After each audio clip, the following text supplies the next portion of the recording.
Andhra Pradesh Swarnandhra vision documentary లక్ష్య సాధనకు రాష్ట్ర ప్రభుత్వంతో భుజం కలిపి కేంద్రం పనిచేస్తుందని ప్రధాని నరేంద్ర మోదీ ప్రకటించారు. కొత్తగా ప్రారంభించిన ప్రాజెక్టులతో ఏపీ అభివృద్ధి కొత్త శిఖరాలను అధిరోహిస్తుందని ఆకాంక్షించారు. ఆంధ్రప్రదేశ్ ఉత్తరాంధ్ర అభివృద్ధికి కీలకమైన పలు ప్రాజెక్టులను ప్రధాని మోదీ విశాఖలో ప్రారంభించారు. తెలుగులో ప్రసంగం ప్రారంభించిన ప్రధాని ఆంధ్ర ప్రజల అభిమానానికి కృతజ్ఞత తెలియజేసే సమయం లభించిందన్నారు. సింహాచలం లక్ష్మీ నరసింహస్వామికి నమస్కారాలు తెలియజేస్తూ ప్రసంగం కొనసాగించారు. రోడ్ షోలో ప్రజలు చూపించిన అభిమానానికి కృతజ్ఞతలు తెలిపారు. చంద్రబాబు ప్రతిపాదించిన స్వర్ణాంధ్ర విజన్ డాక్యుమెంటరీకి పూర్తి మద్దతిస్తున్నట్లు ప్రకటించారు. ఆంధ్రప్రదేశ్ అభివృద్ధి దేశాభివృద్ధికి కీలకమన్న ప్రధాని రాష్ట్రం నిర్దేశించుకున్న లక్ష్యాలు నెరవేరితే దేశం కూడా అభివృద్ధి చెందుతుందని ఉద్ఘాటించారు.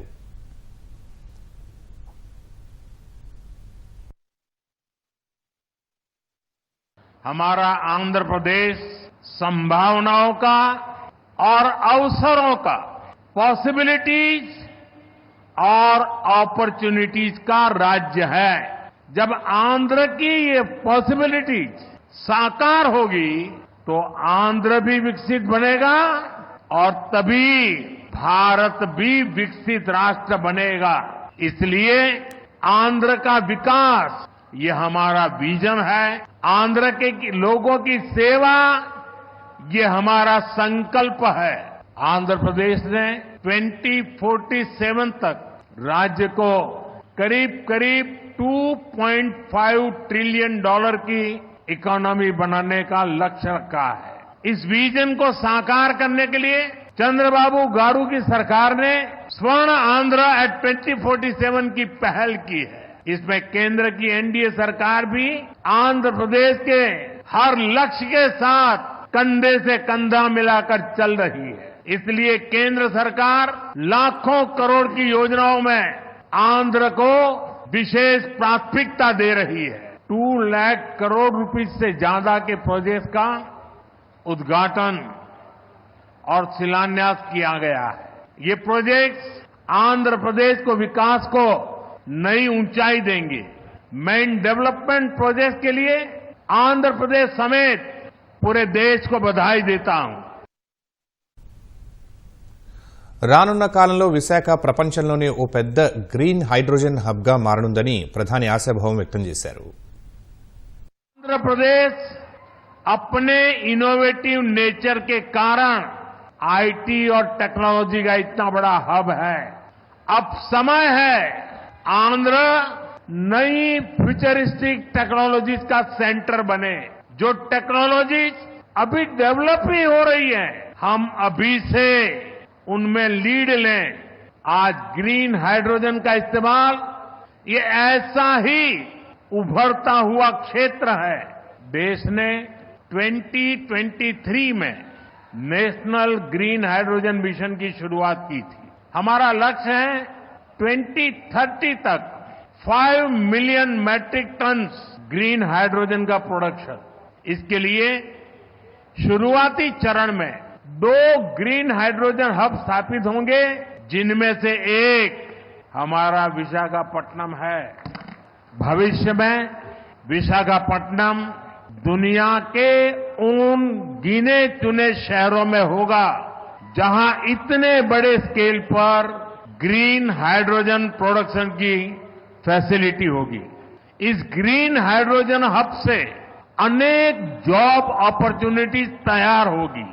साथ ही आंध्र प्रदेश में मैन्युफैक्चरिंग इकोसिस्टम भी डेवलप होगा.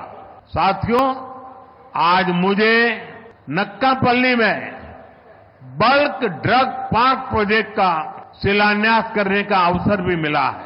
आंध्र प्रदेश देश के उन 3 राज्यों में से एक है जहां इस तरह के पार्क की स्थापना की जा रही है. इस पार्क में मैन्युफैक्चरिंग और रिसर्च के लिए बेहतरीन इंफ्रास्ट्रक्चर तैयार किया जाएगा. इससे इन्वेस्टर्स का उत्साह बढ़ेगा और यहां की फार्मा कंपनियों को फायदा होगा.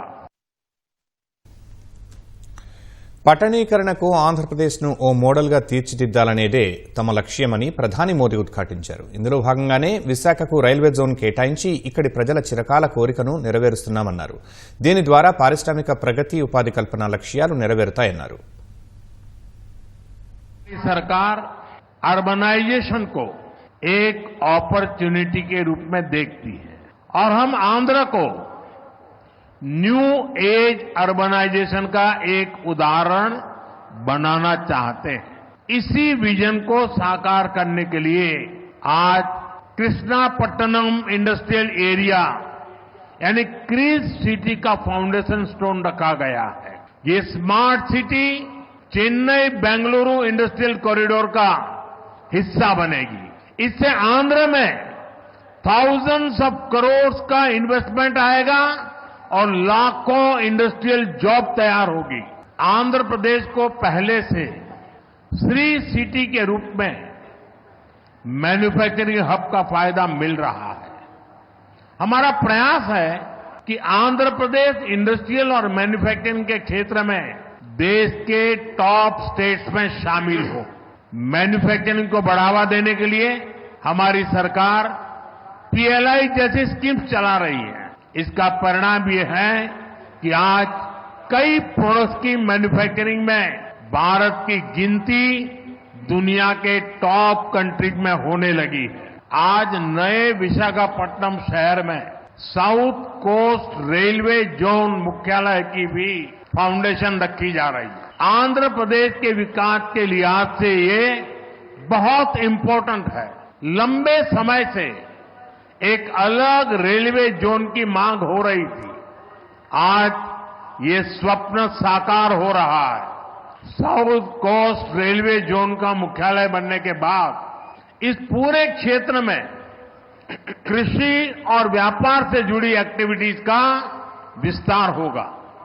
इसके अलावा टूरिज्म क्षेत्र और लोकल इकोनॉमी को भी प्रगति के नए अवसर मिलेंगे. ఆంధ్రప్రదేశ్ నిర్దేశించుకున్న 2.5 లక్షల కోట్ల డాలర్ల ఆర్థిక వ్యవస్థ లక్ష్యాన్ని నెరవేర్చేలా కేంద్రం కూడా తోడ్పాటును అందిస్తోందని ప్రధాని మోదీ స్పష్టం చేశారు. ये infrastructure revolution, better connectivity, better सुविधाएं, इनसे पूरे प्रदेश का लैंडस्केप बदलेगा. इससे ईज ऑफ लिविंग और ईज ऑफ डूइंग बिजनेस बढ़ेगा. यही विकास आंध्र की करीब $2.5 ट्रिलियन इकोनॉमी का आधार बनेगा. विशाखापट्टनम और आंध्र प्रदेश के कोस्ट सैकड़ों वर्षों से भारत के ट्रेड का गेटवे रहे.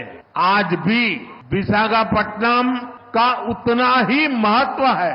हम समुद्र से जुड़ी अपॉर्चुनिटी के पूरे इस्तेमाल के लिए ब्लू इकोनॉमी को मिशन मोड में बढ़ावा दे रहे हैं. इसके लिए विशाखापट्टनम फिशिंग हार्बर को और आधुनिक बनाया जा रहा है.